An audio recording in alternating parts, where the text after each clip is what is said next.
Hello friends, ఈ రోజు వీడియోలో మన టాలీవుడ్ కి పేరు తెచ్చిపెట్టిన 10 గొప్ప సినిమాల గురించి మాట్లాడుకుందాం. Top 10 highest collected movies of Tollywood. Box office ని బద్దలుకొట్టి టాప్ లో ఉన్న 10 సినిమాలు ఏంటో చూద్దాం. So without any delay let's start our today's video.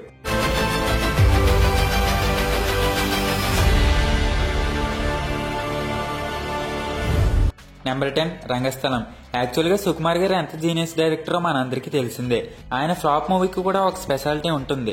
అందరిలా కాకుండా చాలా యూనిక్ స్క్రీన్ ప్లే తో, డిఫరెంట్ క్యారెక్టరైజేషన్ తో, ఒక అదిరిపోయే స్టోరీతో మూవీ తీస్తారు. యాక్చువల్ గా నాన్న ప్రేమతో వరకు అన్ని మూవీస్ బాగున్నా అరే ఈయనకి రావాల్సినంత గుర్తింపు రాలేదే అనిపిస్తుంది. అప్పుడు వచ్చిందండి రంగస్థలం. కట్ చేస్తే ఇండియాలో టాప్ మోస్ట్ డైరెక్టర్ అయిపోయారు. లిటరల్లీ ఈ మూవీ 2018 లో చేసిన రచ్చ అంతా ఇంత కాదు. రామ్ చరణ్ గారు ప్రాణం పెట్టేశారు ఈ మూవీకి. ఇప్పటి వరకు రామ్ చరణ్ గారికి యాక్టింగ్ రాదు, ఎపోకిట్ అని ట్రోల్స్ చేసిన వారు కూడా ఆశ్చర్యపోయారు. అంత బాగుంటుంది రామ్ చరణ్ గారి యాక్టింగ్. అందుకే ఈ మూవీ ఆ సంవత్సరంలో హైయెస్ట్ కలెక్టెడ్ మూవీ. అలా బాక్స్ ఆఫీస్ వద్ద 206 కోట్లు కలెక్ట్ చేసి ఈ లిస్ట్ లో 10th ప్లేస్ లో నిలిచింది. నెంబర్ 9 సరిలేరు నీకెవరు. బాబు గారి గురించి చెప్పేదేముంది?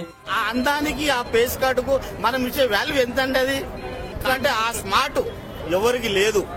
ఫ్రాంక్ గా చెప్పాలంటే ఈ మూవీ ఒక సెట్ ఆఫ్ ఆడియన్స్ కి నచ్చలేదు. ఎందుకంటే క్రింజ్ కామెడీ ఉంటుందని. కానీ ఇది ఫ్యామిలీ ఆడియన్స్ ని టార్గెట్ చేసుకుని వచ్చిన మూవీ. అందుకే అసలు నెగిటివ్ టాకే లేకుండా పండెక్కి వచ్చిన ఈ మూవీ విపరీతంగా దూసుకుపోయింది. మహేష్ బాబు గారి టైమింగ్, సాంగ్స్ అన్ని బాగుండటంతో 222 కోట్లు కలెక్ట్ చేసి 9th ప్లేస్ లో నిలిచింది.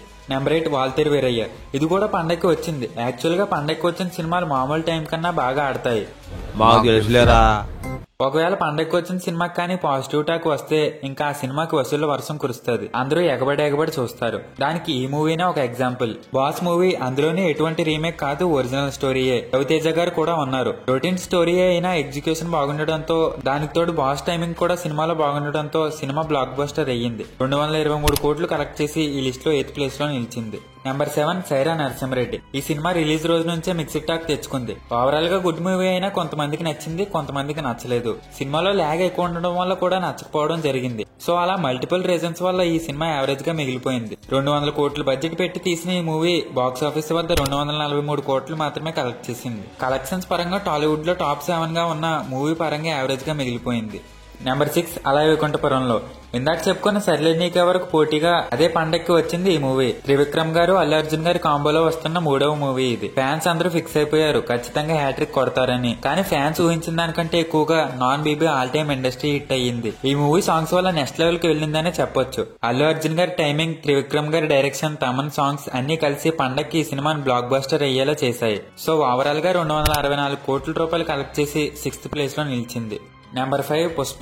ఇందాక చెప్పుకున్నట్లే రంగస్థలం బ్లాక్ బస్టర్ అయ్యింది. అరే ఈసారి సుకుమార్ గారు ఎలాంటి స్క్రిప్ట్ తో వస్తారా అనుకుంటే స్మగ్లింగ్ బ్యాక్ డ్రాప్ లో వచ్చారు. ఇండియా వైడ్ బ్లాక్ బస్టర్ కొట్టారు. పుష్ప క్యారెక్టర్ మీద నడుస్తుంది ఈ సినిమా మొత్తం. అల్లు అర్జున్ గారు తప్ప ఎవరూ చేయలేరు ఈ రోల్ అనేంతలా చేశారు. అదే కాకుండా ఇప్పటి వరకు టాలీవుడ్ లో ఏ హీరోకి నేషనల్ అవార్డు రాలేదు. బెస్ట్ యాక్టర్ అని నేషనల్ అవార్డు అందుకున్న ఫస్ట్ టాలీవుడ్ హీరో అయ్యారు. ఎంతైనా ఈ అవార్డు ఈయన పెర్ఫార్మెన్స్ కి డిజర్వ్. ఇంక ఈ సినిమా విషయానికి వస్తే నేను చెప్పాలి ఏంటండి, ఈ సినిమా నేషనల్ అవార్డు ఎంత సెన్సేషన్ అయ్యిందో మీ అందరికీ తెలుసు. బాక్స్ ఆఫీస్ వద్ద దూసుకుపోయి 364 కోట్లు కలెక్ట్ చేసింది. ఇంకా పుష్ప 2తో ఎన్ని రికార్డ్స్ బద్దలు కొడతారో చూడాలి. Number 4 Saaho.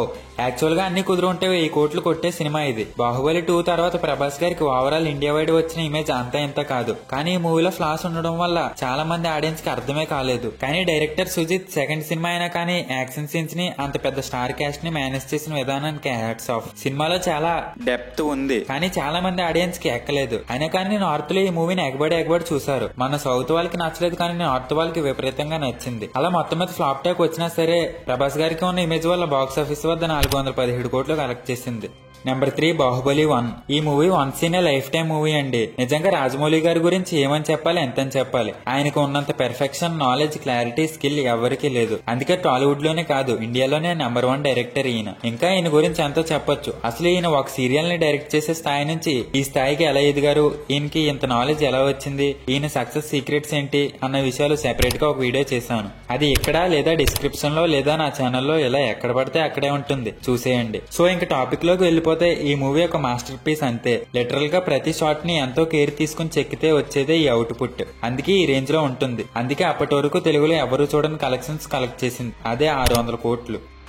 Number 2 triple R. The R has to roll అన్నమాట. అది కింద పడి అలా బల్టిగా ఓకే.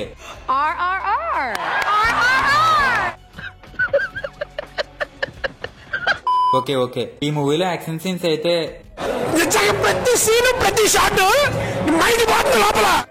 ఇద్దరు స్టార్ హీరోస్ ని ఒకరు ఎక్కువ కాకుండా ఇంకొకరు తక్కువ కాకుండా ఇద్దరిని సమానంగా చూపిస్తూ లెక్కలేనన్ని హై ఇచ్చే సీన్స్ తో హాలీవుడ్ లెవెల్లో టేకింగ్ తో నెక్స్ట్ లెవెల్లో ఉంటుంది. ఇంకా రామ్ చరణ్ గారు ఎన్టీఆర్ గారి యాక్టింగ్ విషయానికి వస్తే వంక పెట్టడానికి కూడా ఉండదు. సినిమా మొదలైన కొంతసేపటికే మనం తారక్ చరణ్ ని కాదు రామ్ అండ్ భీమ్ ని చూస్తాం. అంత టాప్ క్లాస్ పెర్ఫార్మెన్సెస్ ఇచ్చారు. ఇంక ఈ మూవీ నెట్ఫ్లిక్స్ లో రిలీజ్ అయ్యాక చేసిన రచ్చ అంతా ఇంత కాదు. అతిశయోక్తి అని కాదు కానీ లిటరల్లీ ప్రపంచం మొత్తం చూశారు. వెస్ట్ ఆడియన్స్ కి అయితే మామూలుగా నచ్చలేదు. ఏం సినిమారా బాబు అని మతి పోగొట్టేసుకున్నారు. ఇంకా పెద్ద పెద్ద directors like Avatar Titanic director అయిన James Cameron, Star Wars director అయిన Steven Spielberg and Avengers Endgame director అయిన రస్సో బ్రదర్స్, ఇలా వీళ్ళందరూ మూవీ గురించి మామూలుగా పొగడలేదు. ఇంకా నాటికి ఆస్కర్ వచ్చినప్పుడైతే మామూలు హై కాదు. చిరంజీవి గారు ఒక ఆడియో ఫంక్షన్ లో అంటారు, గోవా, న్యూఢిల్లీ, బాంబే ఇలాంటి చోట్లకు ఫంక్షన్స్ కి వెళ్తేనండి తెలుగు వాళ్ళకి గుర్తింపు లేదు.